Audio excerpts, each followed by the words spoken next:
From Pacifica, this is Democracy Now! We'll see what happens. It's going to be a bad problem for Iran if something happens, I can tell you that. They're not going to be happy. They are not going to be happy people. Okay? You can figure it out yourself. They know what I mean by it. The Pentagon's reportedly drawn up a plan to send as many as 120,000 troops to the Middle East if President Trump decides to take military action against Iran.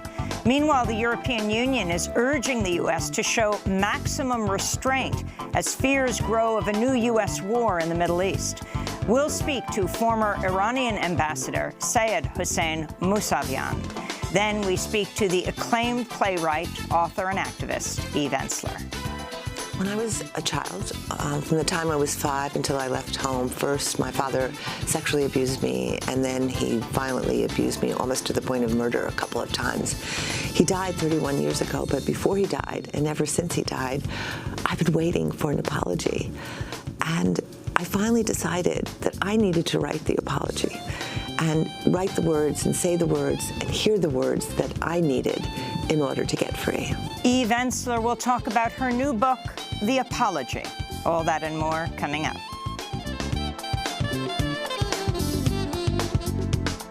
Welcome to Democracy Now!, democracynow.org, the War and Peace Report. I'm Amy Goodman. As tensions continue to mount between the United States and Iran, the New York Times reports the Pentagon's drawn up a plan to send as many as 120,000 troops to the Middle East if President Trump decides to take military action against Iran. The U.S. recently deployed a carrier strike group and a bomber task force to the region, claiming there was a credible threat by Iranian regime forces. Meanwhile, the European Union's urging the Trump administration to show maximum restraint following a meeting Monday between Secretary of State Mike Pompeo and European Union diplomats in Brussels. Iran has announced it'll stop complying with parts of the landmark 2015 nuclear deal if other signatories of the deal do not take action to shield Iran's oil and banking sectors from U.S. sanctions. We'll have more on Iran after headlines. President Trump welcomed Hungarian Prime Minister Viktor Orban to the White House Monday. The far-right nationalist leader is known for his hardline anti-immigrant policies and rolling back democratic institutions and checks on his power. This is Orban and Trump speaking from the Oval Office. We have some similar approaches, and I would like to express that we are proud to stand together with the United States on fighting against illegal migration, on terrorism, and to protect and help the Christian communities all around the world. I know he's a tough man, but he's a respected man, and he's done the right thing, according to many people, on immigration. And you look at some of the problems that they have in Europe that are tremendous because they've done it a different way than the Prime Minister. Trump's predecessors, Presidents Obama and George W. Bush, declined to host Orban over concerns about his leadership. Orban has closed down Hungary's southern border, building a razor wire fence to keep out refugees, many of them from Syria, and deported refugees already in the country. China announced Monday plans to raise tariffs on $60 billion worth of U.S. goods starting June 1st. The announcement came after the two nations failed to reach a deal as trade negotiations closed last Friday, and as President Trump followed through on his threat to hike tariffs on $200 billion worth of Chinese imports. Trump also says he plans to raise tariffs on the $325 billion worth of remaining Chinese imports. The stock market tumbled following the news, with the Dow dropping over 600 points Monday. Trump told reporters Monday he would use some of the expected tariff revenue to help subsidize farmers, saying they can sell for less and make as much money until it's straightened out. Our farmers will be happy, Trump said. Economists and Trump's own economic advisor, Larry Kudlow, have refuted Trump's claims that China will bear the economic brunt of the increased tariffs, saying consumers will bear it in the United States. In the Philippines, early results from Monday's midterm elections indicate strong-arm President Rodrigo Duterte has further consolidated his power as his allies lead in races across the Philippines. The results could tilt the government's makeup in his favor, removing political barriers to some of his more draconian proposals. The president's oldest daughter, Sara Duterte, has handily re-elected as mayor of Davao City, while most of the senatorial candidates she supported have also won their races. She is seen by many as next in line decline to head the Philippines, according to independent Filipino news site Rappler. An election watchdog reported incidents of violence, machine malfunctions, and voter disenfranchisement throughout the day. In related news, Maria Ressa, the award-winning editor and founder of Rappler, was arraigned today on one count of cyber libel. Ressa, who's been a vocal critic of President Duterte and his drug war, has been systematically targeted for her reporting. Her lawyers say the case may head to the Supreme Court. To see her interviews on Democracy Now!, go to democracynow.org. In Sudan, at least 6 protesters and a member of security forces were killed when security and paramilitary forces opened fire on crowds outside military headquarters in the capital, Khartoum, Monday. Dozens more were injured. Earlier in the day, the Transitional Military Council said they reached an agreement with protest leaders on a transitional power structure. Demonstrators have been demanding a transfer from military to civilian rule. This is protester Rasha Ali. We will not accept being treated like we have been treated by the previous and current regimes, whether Bashir or others. We have been treated in ways that are unacceptable by anyone. This scenario will not be repeated. Also on Monday, deposed President Omar al-Bashir was charged in the killing of protesters during the popular uprising, which led to his overthrow last month. One of the deaths being investigated is that of a doctor who was shot dead while assisting injured protesters. In Sri Lanka, a Muslim man was killed Monday in northwestern province as ongoing violence and attacks against Muslim targets has led authorities to impose an indefinite curfew in the region. A nationwide curfew in the rest of Sri Lanka has been relaxed. A number of Muslim-owned businesses, homes, and places of worship have been vandalized after 2 days of rioting in the northern province as Muslims celebrate the holy month of Ramadan. In response, Sri Lanka also again blocked popular social media networks and apps they say were responsible for the violent acts, including Facebook and WhatsApp. Tensions in Sri Lanka have been on the rise since last month's Easter suicide bomb massacre, which killed at least 257 people in churches and hotels. Back in the United States, the Supreme Court ruled Monday consumers can sue Apple for exercising a monopoly over the apps market. The court, however, did not determine whether or not Apple does in fact have a monopoly on the market, and a class action lawsuit will likely now move ahead in lower courts. Apple charges a 30% sales commission to app developers while excluding them from making sales outside their app store. Meanwhile, Apple has its own set of competing services like Apple News Plus and an upcoming streaming service. Justice Brett Kavanaugh joined the liberal justices in its 5-4 ruling. In more technology news, WhatsApp urged its 1.5 billion users to update their apps after it was revealed hackers found a way to remotely install surveillance software on smartphones and other personal devices via the popular messaging app. The attack was reportedly orchestrated by Israeli security firm NSO Group. NSO has been implicated in surveillance efforts on behalf of the Saudi and Mexican governments. The Committee to Protect Journalists warned that journalists, lawyers, activists, and human rights defenders were the most likely targets of the attack. WhatsApp is owned by Facebook. The New York Times is reporting Attorney General William Barr has assigned federal prosecutor John Durham in Connecticut to look into the origins of the FBI's investigation into possible ties between the Trump campaign and Russian interference in the 2016 election. Barr has referred to the FBI's court-authorized activities as spying during congressional testimony, raising alarm among Democrats who've accused Barr of acting as Trump's personal attorney in the wake of his handling of the Mueller report. 2 other investigations into the Russia probe are ongoing.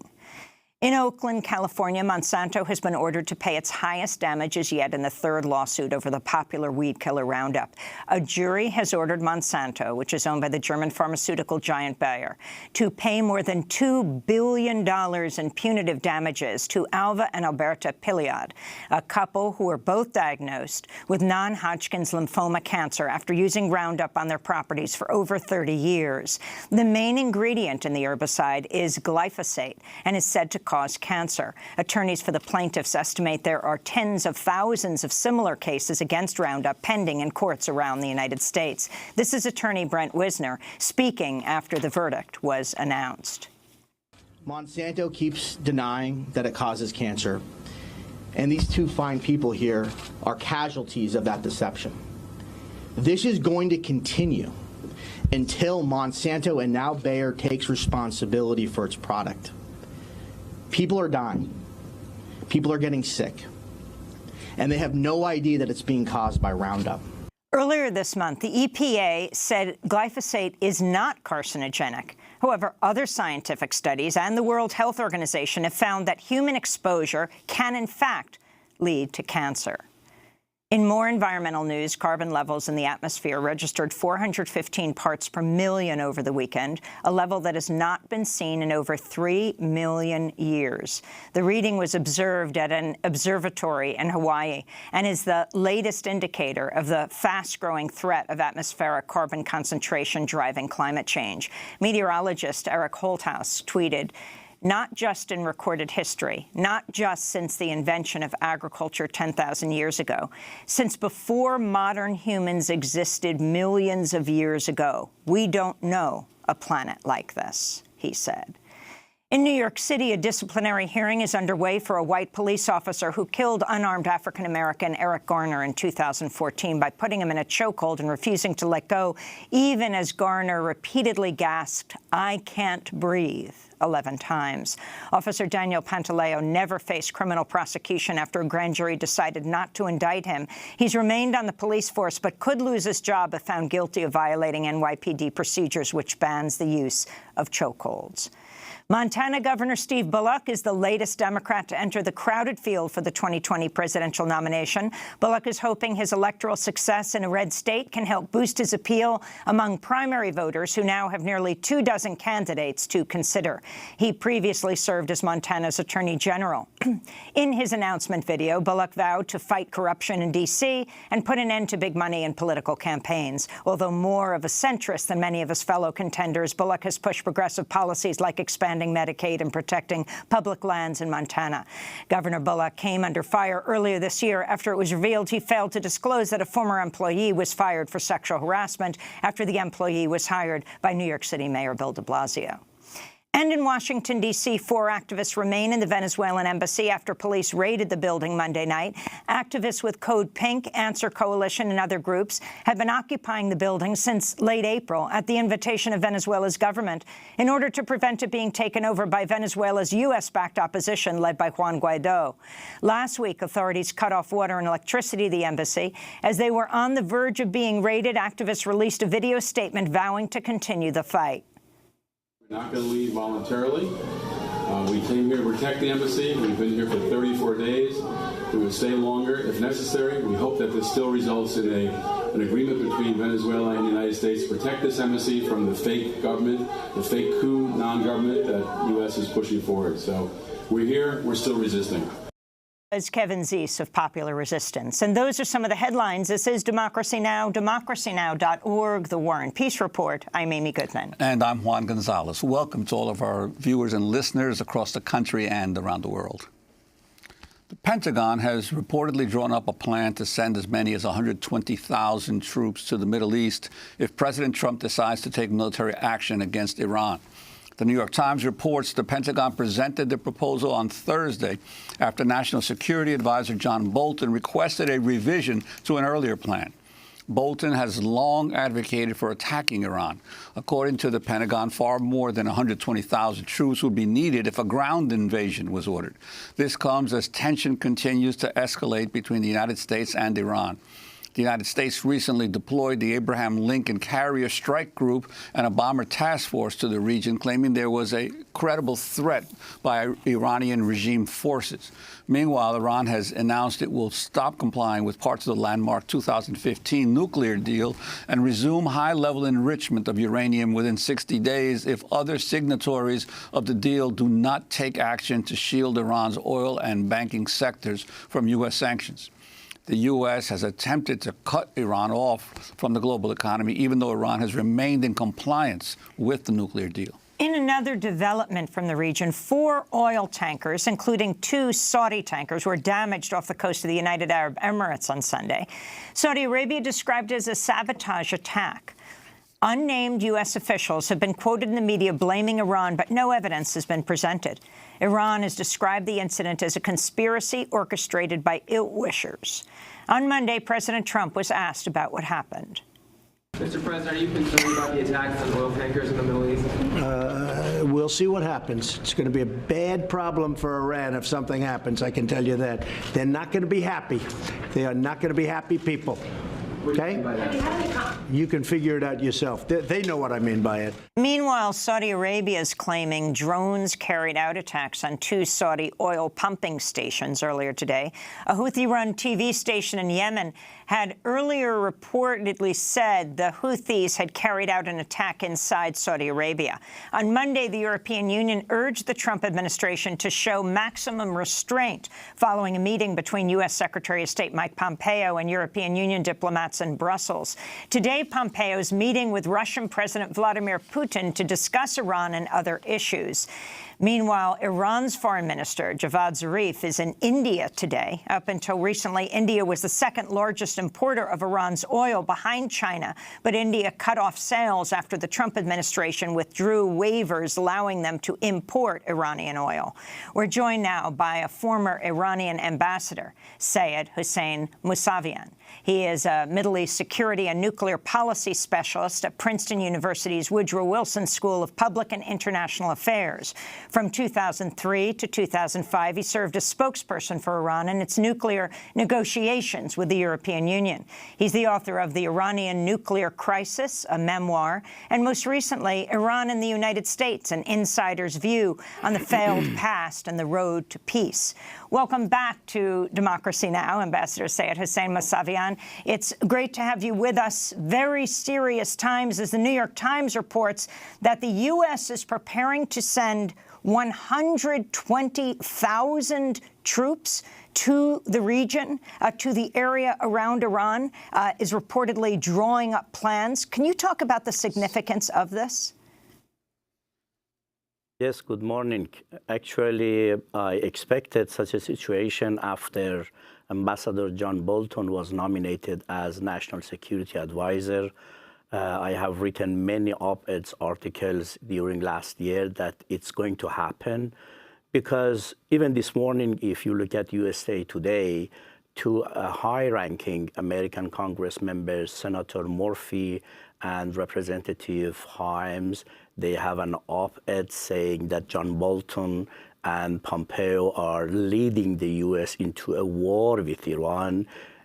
Some days before, another 2 very high-ranking Congress members, Senator Durbin, they had the same op-ed saying that John Bolton is taking the U.S. to a war with Iran. Therefore, it is clear John Bolton wrote an op-ed at New York Times calling for attacking Iran, bombing Iran as the only option, as he said.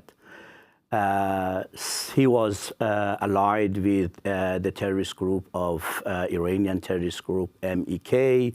He gave lecture. He invited them to rule Iran. He called for regime change.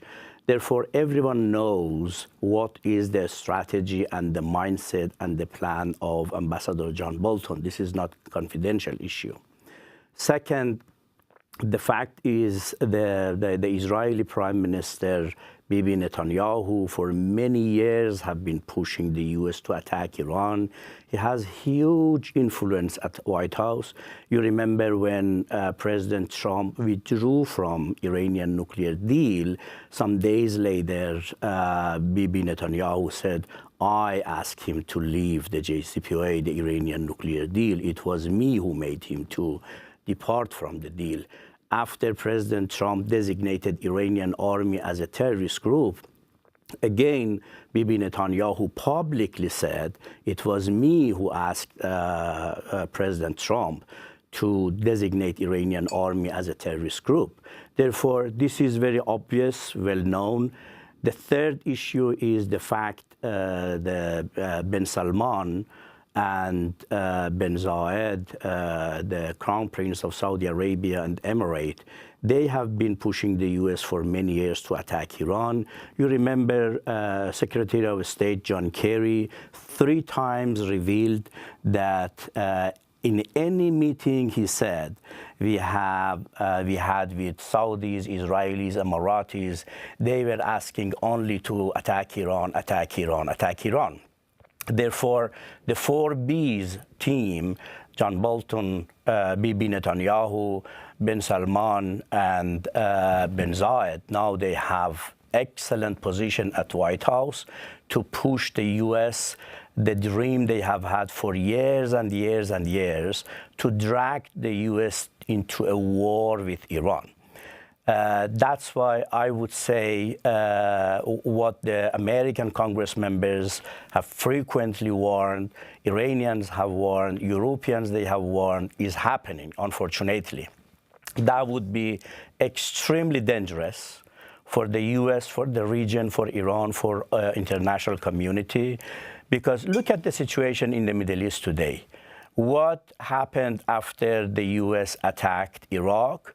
Who were encouraging the U.S. to attack Iraq? It was John Bolton, it was Bibi Netanyahu, who came to U.S. Congress member and publicly in front of hundreds of members of the Congress said, we have evidence that Saddam Hussein has weapons of mass destruction and supporting Al-Qaeda.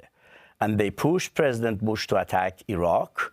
And after that, everyone understood there was neither weapons of mass destruction nor evidence of any support of Saddam Hussein of Al-Qaeda. Therefore, everyone understands Iraq scenario is on the table exactly. Although, I mean, I should say personally, I believe President Trump really does not want war. He is not after regime change in Iran, but they are taking him exactly, gradually inching him to a war with Iran. And look at the situation, I mean, the consequences of U.S. attack on Afghanistan. After 17 years, over 50% of Afghanistan now is in the hand of Taliban, and the U.S. is trying to negotiate with Taliban for a face saving after thousands of Americans and of tens of thousands of Afghans they have been killed. 6,000 of Americans, they were killed in Iraq. Well, Ambassador, look at the Yemen situation. Ambassador Mousavian, in the given the scenario you've laid out of the context of everything that's happened in the past, how do you see this latest news of these 4 commercial ships that were sabotaged and Iran claiming that they believe a third country is behind these attacks? How do you see this as the buildup of a pretext to attacking Iran? Exactly. This is exactly what I have said for many months. How they would drag President Trump to a war, this would be such an incident in the region. It is not new. I have said for many months, in many articles and interviews, malicious attempts by conspirators, conspiracy attempts in order to blame, either to attack the U.S. facilities in the region or to kill some American soldiers in the region, or to attack American allies' facilities in the region.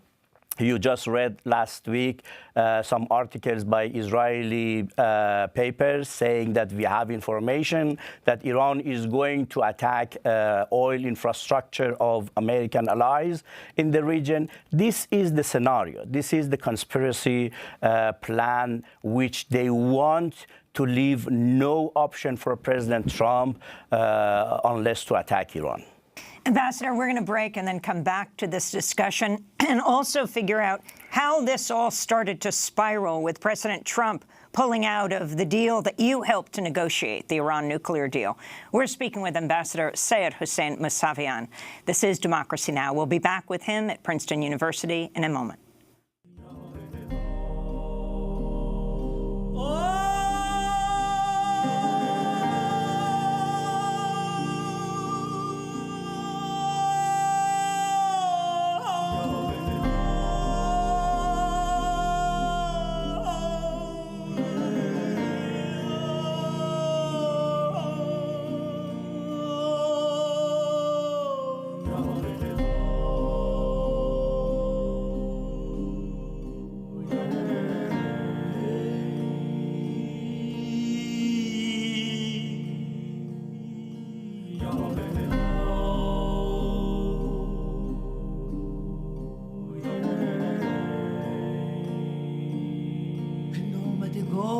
رفتگان از دو کرانه زمان آمدگان و رفتگان از دو کرانه زمان سوی تو میدوند هان سوی تو میدوند هان ای تو همیشه در میان ای تو همیشه در میان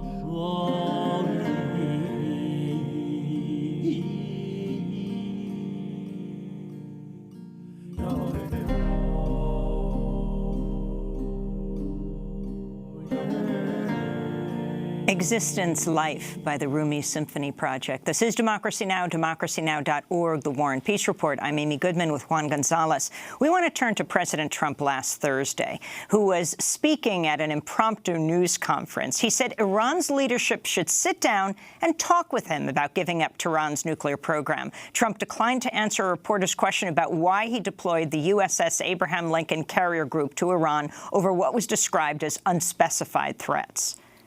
What did Iran do to prompt you to send an aircraft carrier to the region? Well, they were threatening, and we have information. We have information that you don't want to know about. They were very threatening, and we just want to have.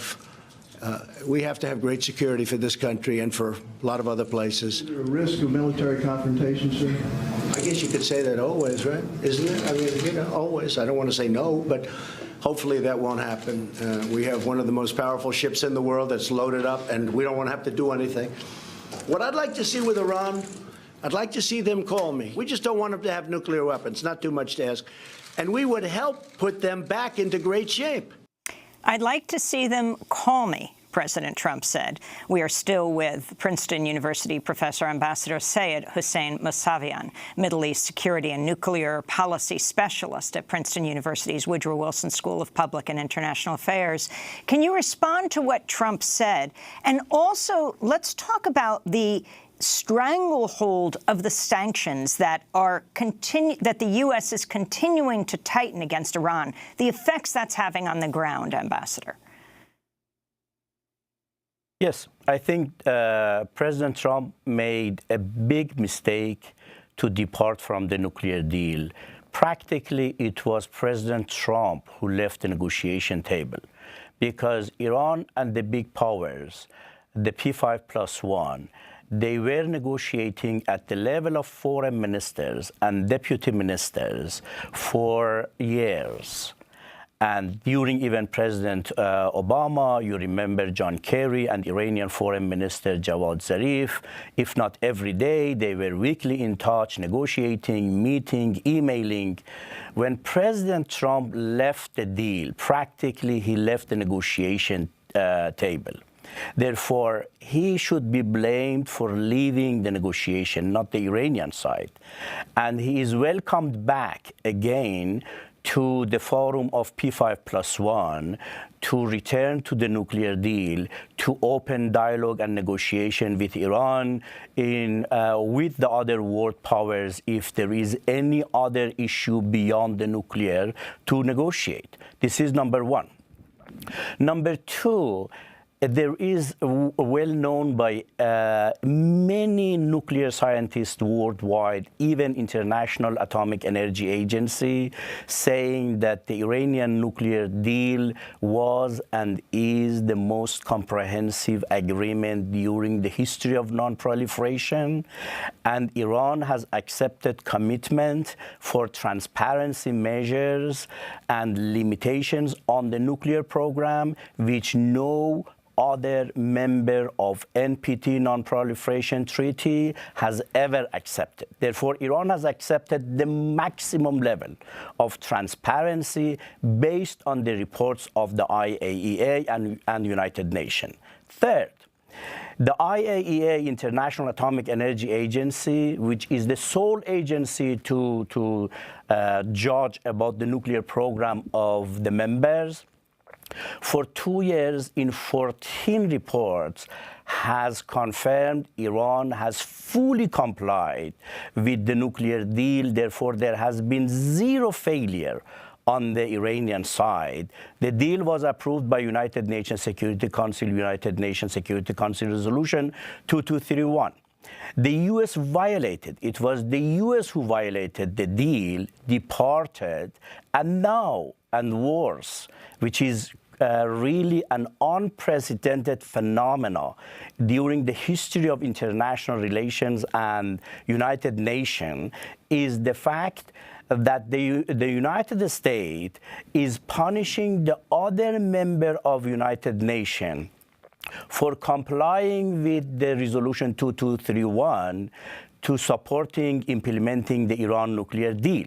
We have never had a UN Security Council member to punish the other members just because they are implementing the deal. You know, therefore, the U.S. is discrediting the highest level of international body on security and political, which is the United Nations Security Council. Well, Ambassador, because from now on, yes, Ambassador, on that point specifically, President Trump did not only pull out, as you say, he is now trying to punish anyone who stays in the deal. Iran has waited patiently for a year for the other signatories to demonstrate that they're going to continue implementing it. So how do you place the announcement that they may begin enrichment again in the context of this year-long wait to see what the Europeans and the other signatories would do about the plan? Exactly. See, it is actually for 2 years. From the day one, President Trump has started to impose new sanctions. Based on JCPOA, the US and EU, they are committed not only to reintroduce the nuclear-related sanctions, but not to reimpose new sanctions.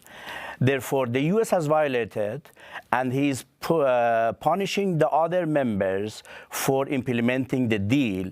Iran has been patient for 2 years, implementing the deal with zero benefit.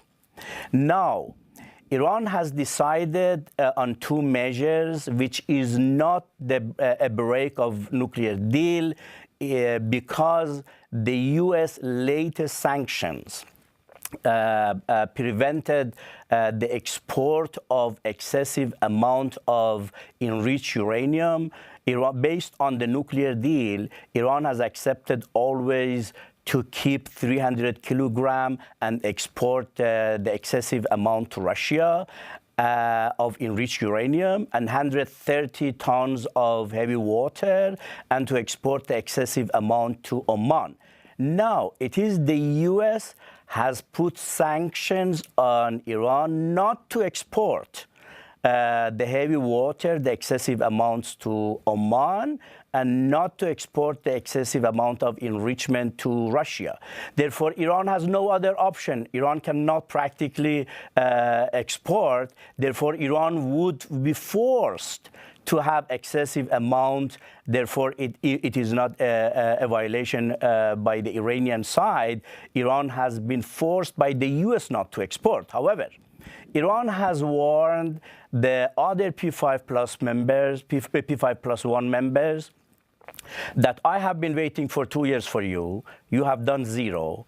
If you cannot implement the deal, I'm not going to implement the deal forever unilaterally. This is an international agreement. This is multilateral agreement. If the U.S. cannot comply, you should comply. If none of you are going to comply, I'm going to gradually depart from the deal. That's why now Europe, Russia, China, India, every country is blaming the U.S., not Iran. A UN official recently criticized the U.S. for imposing these unilateral sanctions on Iran, on Cuba and Venezuela that could lead to mass starvation, he said. UN Special Rapporteur Idris Jazari said, quote, "Real concerns and serious political differences between governments must never be resolved by precipitating economic and humanitarian disasters, making ordinary people pawns and hostages thereof." As we wrap up, the reality on the ground for the Iranian people right now, and what this could mean also for the government when the people are suffering as much as has been described.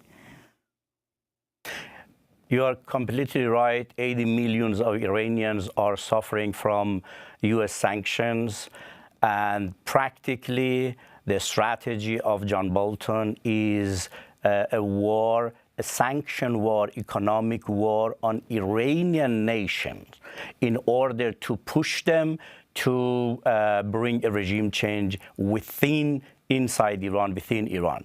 Therefore, practically, they are punishing the Iranian nation. This is really a big humanitarian disaster because even Iranians, they cannot import medicine, they cannot import food. And when Foreign Minister Zarif was here some weeks ago, he just wanted to test the humanitarian humor of the U.S. side. He proposed for exchange of prisoners, regardless of whether the prisoners in the Iranian prisoners in the U.S. are guilty or not, or the U.S. prisoners in Iran, they are guilty or not. He proposed exchange of prisoners as a humanitarian gesture. And immediately White House declined. While we had such a humanitarian exchange during President Obama, but President Trump declined. Therefore, we understand now there is zero humanitarian goodwill from the U.S. side, and the policy is really economic war punishing the Iranian nation. We want to thank you so much for being with us, Ambassador. Ambassador Sayed Hussein Mousavian is a Middle East security and nuclear policy specialist at Princeton University's Woodrow Wilson School of Public and International Affairs. He served as spokesperson for Iran in its nuclear negotiations with the European Union, author of The Iranian Nuclear Crisis, a memoir, and most recently, Iran and the United States, an insider's view on the failed past and the road to peace. Speaking to us from Princeton University, this is Democracy Now! When we come back, the award-winning playwright Eve Ensler, she has a new book out. It's called The Apology. Stay with us.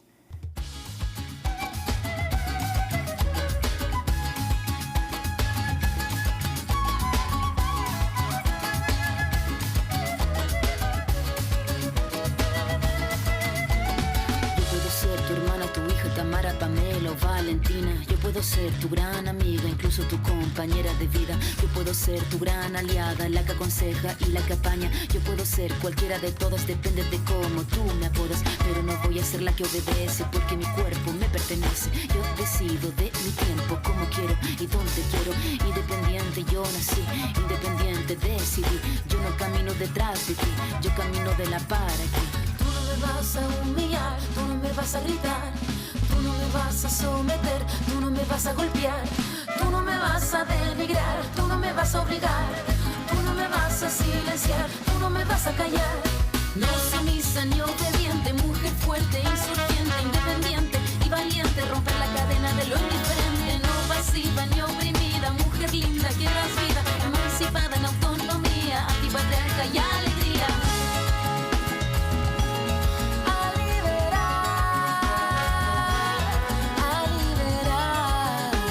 Patriarchy by Anna Tijoux. This is Democracy Now!, democracynow.org, The War and Peace Report. I'm Amy Goodman with Juan Gonzalez. The Apology. That's the name of a groundbreaking new book by the world-renowned playwright and activist Eve Ensler that imagines what it would mean for a survivor of abuse to hear the words she's been waiting for her entire life. I'm sorry. Eve Ensler's father sexually and physically abused her throughout her childhood, beginning when she was just 5 years old. His abuse caused immeasurable physical and emotional damage, but he never apologized for his behavior. So decades after the abuse and his death, Eve Ensler decided to write an apology for him. The result is a stunning new book in which Eve writes to herself from her father's perspective. In the book's introduction, she writes, quote, "I am done waiting. My father is long dead. He will never say the words to me. He will not make the apology. So it must be imagined, for it is in our imagination that we can dream across boundaries, deepen the narrative, and design alternative outcomes." Eve Ensler is the well-known author of the Vagina Monologues. Over 20 years ago, in 1998, she launched V-Day, an international movement to stop violence against women and girls. She's dedicated her new book to every woman still waiting for an apology. Eve Ensler, welcome back to Democracy Now! Good morning. Very happy to be here on the publication date. Well, it is really an honor to be here as you launch this book. Eve, talk about what prompted you to do this extremely unusual book, act. I mean, what you must have gone through to write this.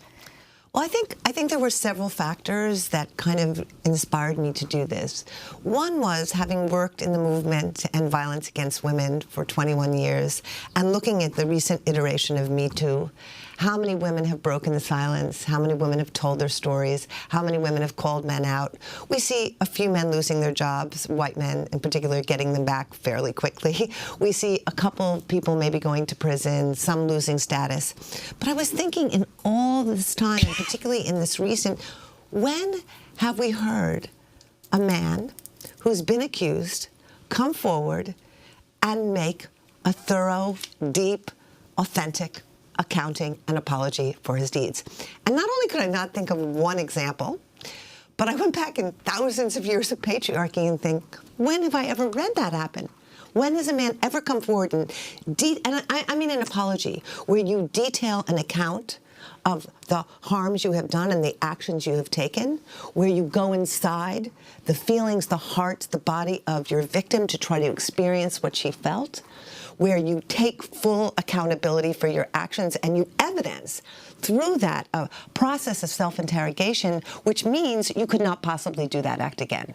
We've seen a few men come forward who have spoken out about being called out, but they seem to be more kind of self-piteous rants about the loss of jobs or the loss of face.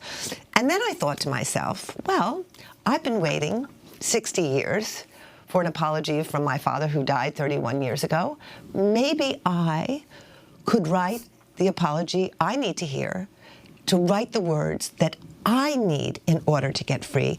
And possibly that could be a blueprint for what we could begin in our movement as the next stage of reckoning. Because we can only call out men. Like punishment is such a weird thing, right? It curtails behavior momentarily, but it doesn't necessarily educate or transform people so that they will not repeat that behavior again. We have to move to the next level where we create a pathway and we create an impetus, and men are catalyzed to begin to make deep and thorough accountings and look at themselves and say, what about my childhood brought me here? What about toxic, racist patriarchy brought me here? What in my own history do I have to go back and re-examine and look at? And how do I make amends so that my victim or the person I have harmed can be released from this story and move on? That was the basic premise. Well, it's a really powerful book. But what you have to do in order to achieve that goal is to actually, in essence, do an autobiography of your own father. Go into his own development, his own history, what he was feeling. And I'm wondering, it must have been emotionally draining to have to write this. I mean, I think for many of us, and I just want to say this book is an offering, it's not a prescription. I think there are many people who have no desire for an apology and don't want to hear an apology, and I was certainly that way for many, many years of my life. It's not a have to. It's like, if this works for you, do it. But I will say something, you know, for so many years, my father was this monolithic monster to me, right? And yet I was in a kind of paradigmic vice with him, right? I was still victim to his perpetrator. My whole life has been framed by that paradigm, right? With all my work, my writing has been framed. So my refusal to really know my father kept me in that paradigm because he remained monolithic monster to my victim. The process of entering my father, or should I say letting my father enter me, because I do feel to a large degree he was very present through the writing of this book. I feel like I went into a strange trance state for 4 months where I felt he was present with me and talking to me. I don't even know some of the language that he wrote in this book. It's not my words. It's not my voice. Learning about my father's story, where he came from, the steps in his own childhood, in his own patriarchal upbringing, in his own abusive upbringing, that led him to become the person were profoundly healing for me. Because I think most survivors are caught in the why. right? Whether you have survived racial abuse or gender abuse, or you're caught in why. Why would someone beat me up because of the color of my skin? Why would my own father try to kill his daughter? Why? And doing this book I began to unpack the why. It was like, oh, this happened to my father. And that isn't justification. It's explanation. And I think there's a big difference between justification and explanation. I think when you deepen, Emma Goldman once said, we can't forgive people until we understand people. And I think that gave me a pathway to begin to say, oh, now that didn't mean it wasn't incredibly painful to go into my father and learn about my father and feel his pain, because for so long I didn't want to. Talk about what happened to you. You talk about your father as Shadow Man. Explain what happened. Well, I think for my father, he was brought up in that era. He was a child that was born long after the last child in the family, like 15 years. He was going to be that golden boy who was going to take the family to a whole new direction and raise their economic status, and he was adored. But adoration is a very damaging thing. It doesn't allow you to be a human being. You can't be messed up. You can't make mistakes. You can't be tender. You can't cry. You can't be lost. So my father, all those feelings that he had, he just kept pushing underground and pushing underground and pushing underground. And then he kind of created this very charming veneer, which he adapted from the movies and Cary Grant and all those kind of contemporary movie stars at that time. So all that dark, disturbing, the stuff he was not allowing him to accept got pushed under. And I think at my birth, the kind of birth of his tender baby daughter evoked so much tenderness in my father and so much vulnerability in my father that he had no capacity to deal with that, because he had smothered his own. He had smothered his own heart. He didn't have any way to go, oh my God. And so what he did is what the Shadow Man would do. He went for it. He had it. He raped it. He grabbed it. He took it. He diminished it. You know what I mean? He conquered it. He had dominion over it, rather than just letting himself be at the mercy of it. I was listening to Arundhati Roy the other night talk about leaving bauxite in the mountains. Can you just look at the mountains? Can you just leave the bauxite in the mountains? And I was thinking, it's no different than women's bodies or a little girl's body. Can you just honor the tenderness? Can you just look at the tenderness and appreciate the tenderness? And the answer is, if you don't have a capacity to be vulnerable, if you don't have a capacity to stand in your own tenderness, no, you have to seize it and dominate it and exploit it and take it. And sex is the way, and rape is the way to avoid that tenderness. So I think that began the journey. So this started when you were like 5 years old? Mm-hmm. Mm-hmm. And how did you recall these memories? It was like I said, I mean, I've known pieces of my story. I've never allowed myself to really put it all down, to just go, here's what happened. And I think in writing the book, because I was writing it from my father's point of view, I suddenly had memories that I had never had before, because he was the carrier of the memories. Do you know what I mean? And I'll tell you something interesting that I learned, and I want to say this to other survivors. We carry our perpetrator inside us. We carry them. If someone enters your body, if someone beats you, if someone harasses you, if someone rapes you, they enter you. And particularly family members, because we live with them. We know their movements. We know their footsteps. We know what the sound of a cocktail sounds like after 4. We know what that can do to us, if they're going to beat us, if they're going to harm us. So I'd been in dialogue with my father for many, many years, whether it was conscious or not, inside me. And what I realized in the course of writing this book is that we can actually turn the perpetrator inside us in another direction. I actually could change my father inside me from a monster to an apologist, from a monolithic creature to a broken, real, human, tender human being. And the impact on the rest of your family and the failure of others around you, especially in terms of your mother, to protect you? Well, you know, that's a really interesting question. Last night somebody was asking at the Y event, you know, they were talking about white women who voted for Trump, and are there parallels? And you were talking about the 92nd Street Y, where you were interviewed by Glenn Close. Right. And James Naughton performed the piece so beautifully. And I was thinking, you know, my mother was a woman who had grown up very poor from Missouri. She did not have money. She met my father, who was this charming, right, you know, exterior New Yorker. And it was her road out. It was her economic road out. And by the time my father began doing what he was doing, she already had 2 children, right? She had no money. She had no formal education. What was your brother and sister? Yeah, my mother had no formal education. So where was she going with her children? And I also think at that time, whether my mother knew it consciously, unconsciously, no one talked about any of this at that moment. I don't think my mother felt agency enough in her life to protect her children. And at one point, she actually said to me, I sacrificed you. I sacrificed you. Did she say this when you were a child or as a woman? As an adult, when I confronted her about what happened. Several months after I talked to her, she said, I sacrificed you. You were what I had to give up to keep the way of life that we had. And I think sometimes fear, you know, terror. My father was terrifying. I think in some ways my mother was the 4th child. Do you know what I mean? We were all under the tyranny of his bullying, of his anger, of his violent outbreaks, of sort of like the state of mind that we're in America today. You were the keynote speaker at your graduation. What was your dad's response? Oh, that was a horrible moment. Yes, I gave the keynote speech on feminism and racial justice. I was 22 years old. I walked outside to light a cigarette because I was completely... And my father was there, and he lit my cigarette. This was after I spoke to thousands of people.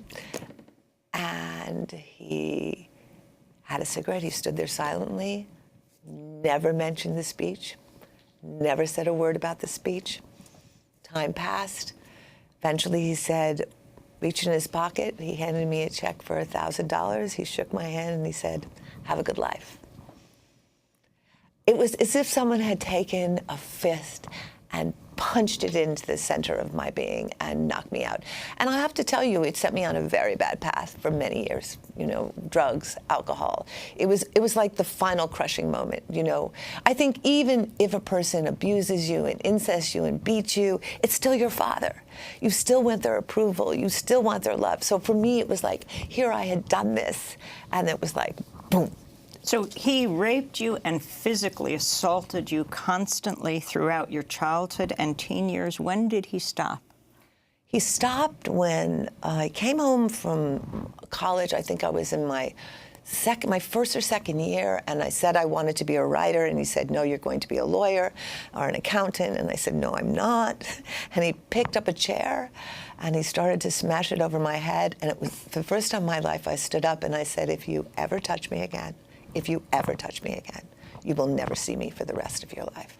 And I walked out the door. And that was the first time my mother, in all those years, stood up for me. And she followed me up the road, and she said, I told your father that I'll leave him. And I said, it's a little late. You know, 10 years too late, but okay.